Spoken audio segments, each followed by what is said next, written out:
The biggest rock star in the world spent the last years of his life chasing something almost nobody knew he wanted. Not another stadium tour, not another number one. He wanted to sing with an opera singer.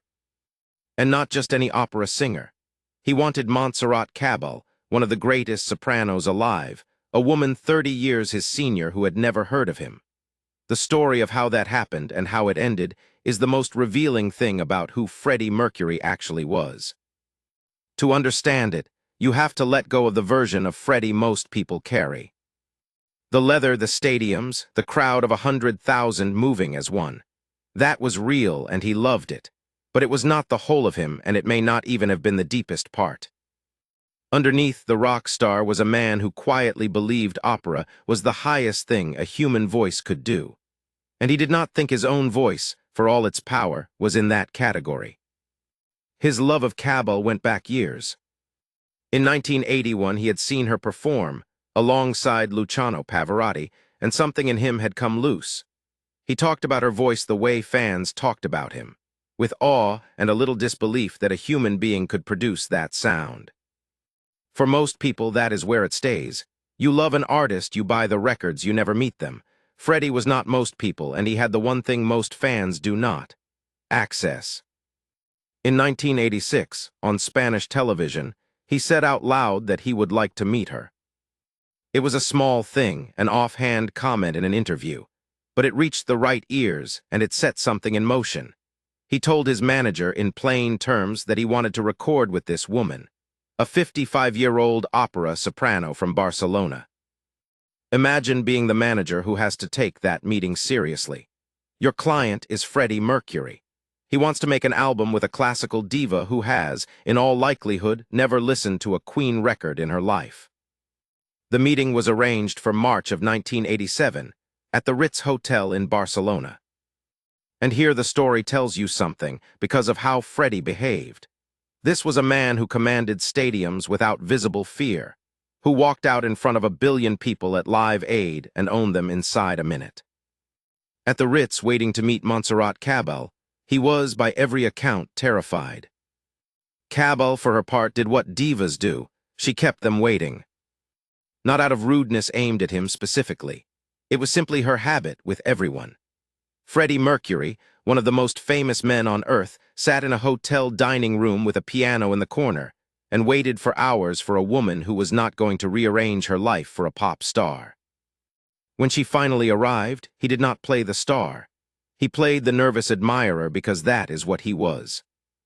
He had come prepared, which is its own tell. He had not turned up to charm her with his reputation. He had turned up with music. He brought a piece he and his collaborator Mike Morin had written called Exercises in Free Love, and he offered it to her almost shyly. Caballe listened, and then she did the thing that changed everything. She took it seriously. She added her own ideas, her own lines, and the piece began to grow into something real. The nerves did not go away with familiarity, and that is the detail I keep returning to. People who worked with them said that every single time Freddie met Montserrat, he was nervous all over again, as if his memory reset between visits, as if each meeting was the first. His collaborators would physically check him before she arrived, adjust his clothes, make sure he looked right. This is a grown man, a global icon, being fussed over like a boy before meeting a girl he likes. Except the person he was meeting was a 60-year-old opera singer, and what he felt was closer to reverence. It is worth understanding why this was such an unlikely pairing, technically. A rock voice and an operatic voice are trained or untrained for opposite goals. Opera is about control, precision, the ability to hold a note dead center and project it to the back of a hall without a microphone. Rock, and Freddie's rock in particular, is about attack, grit, the deliberate roughness that carries emotion. Put them side by side and one usually swallows the other. The rock voice sounds crude next to the soprano, or the soprano sounds stiff next to the rock voice. Almost nobody makes it work. What made it work here was that Freddie did not try to compete with her. He knew exactly what she could do that he could not, and he wrote around it, leaving space for her to soar where he could only push. The humility was not just personal. It was in the music itself. What came out of it was an entire album. Not a novelty single, not a one-off duet. A full record called Barcelona, released in 1987, built around the collision of two voices that had no business working together and somehow did. His rock power and her operatic control, his instinct and her training. On paper it should have been a disaster, the kind of vanity project critics sharpen their knives for. Instead, the title track became one of the biggest hits of his solo career. And the song had a destiny attached to it. Barcelona, the city, had won the right to host the 1992 Summer Olympics. The song Barcelona, by the city's own beloved daughter and the world's biggest rock star, was the obvious anthem for the Games. That was the plan. Freddie Mercury and Montserrat Caballe singing Barcelona live at the opening ceremony of the Olympics in Barcelona. It is hard to imagine a more perfect ending for the story. He did not get it. By 1990, Freddie knew his health was failing. He had AIDS and he had told almost no one, but he told her. There is an account of a conversation between them, and it is devastating in its simplicity. He said to her, "I won't make it." And then, about the ceremony they had both been dreaming of, he said, "I can't do the Barcelona." Caballe kept that confidence, and what she said about it afterwards matters. She did not describe a broken pop star. She described someone facing the thing with a kind of composure that frightened her. He was not raging against it. He had, in some way she found almost unbearable, already accepted it, and his main concern seemed to be the work they had not finished and the moment he would miss. She had known him only a few years, but by then she spoke about him the way he had once spoken about her, with awe. The reverence had quietly become mutual, which is the rarest thing that can happen between a fan and the person they idolize.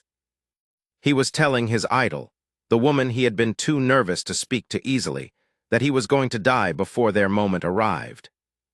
Think about the weight of that. The whole point of the project, the reason for all the nerves and the reverence, was to stand beside her, on the biggest stage his city could offer, and sing. And he already knew he would not be there. He had chased this since 1981.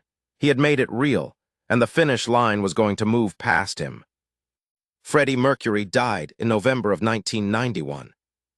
The Olympics opened the following July, 8 months later.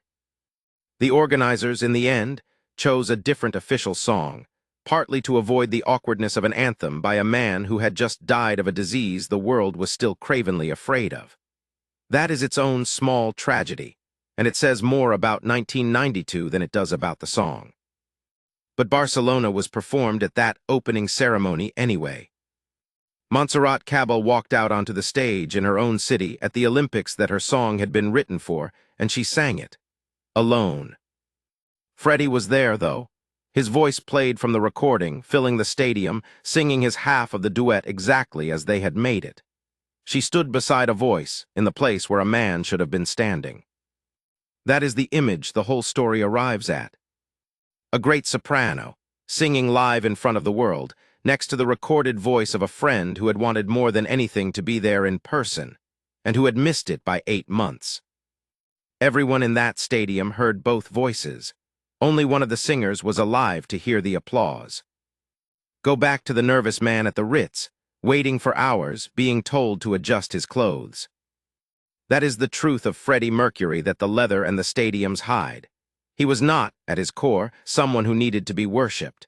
He was someone who still knew how to worship, who could stand at the height of his fame and feel small and grateful in front of an art form he thought was greater than his own. The biggest rock star in the world spent his final years trying to earn a place beside an opera singer, and the most remarkable thing is that he did. He just didn't get to stand in it. The album exists, the song exists. Caballe sang it at the Olympics and Freddie's voice sang with her. Everything he set out to build got built. He simply wasn't alive to see the one moment the whole thing had been for. He knew, years in advance, that he wouldn't be, and he made it all anyway.